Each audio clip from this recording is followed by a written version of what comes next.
Hey everybody, Bob Rosenberg here again with my good friend Dr. George Petruska.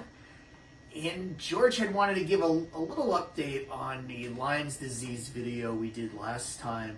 He wanted to clarify a little bit about the labs, the false labs, and maybe what you might want to do about that. So George, what did you want to say?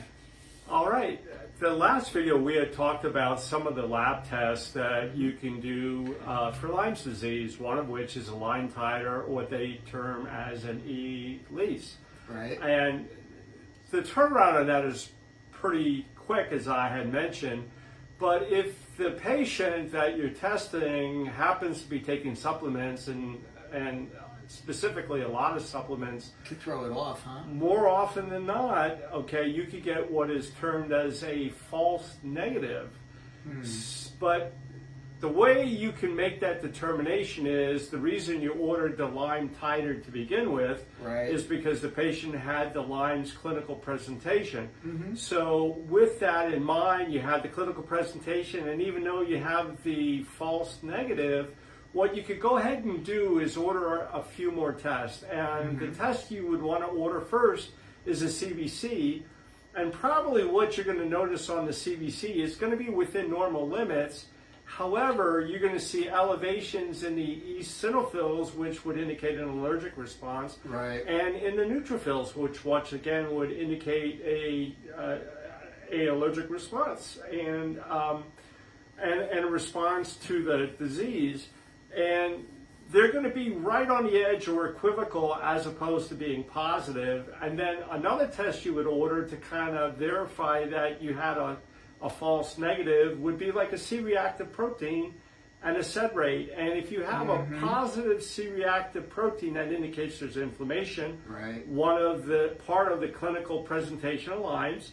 And the sed rate would also verify that you have inflammation. So if those tests, if the sed rate's elevated, the C-reactive protein is positive, and you're equivocal with the CBC, with the eosinophils and neutrophils, it's a good indication that that patient does indeed have Lyme's, especially since they have that clinical presentation. Another thing you can order is what's called a Western blot test.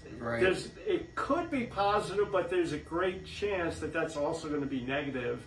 However, you know, you're still going to use the same treatment protocol that you would if those tests were positive. So you're going to do the medical intervention, and then you're going to do the natural treatment or natural cocktail that I have come up with. That's 2 pages worth. 2 pages so worth. Again, reach out to Dr. George if you need more detail on that. He'll be happy to share that with you. And with those 2 pages, what I had listed the vitamins, the herbs, the botanicals, and with that, I'm also listing what those particular products do and what they're addressing in the symptoms from the Lyme's from their clinical presentation.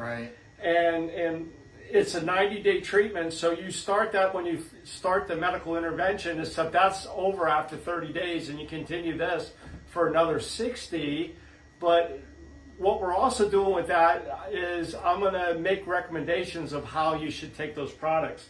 So one of the products that are good to take to deal with some of the symptoms from the clinical presentation of Lyme's is the Pain Recovery Pack from Anabolic Labs. And we're going to let Bob talk about that for a minute.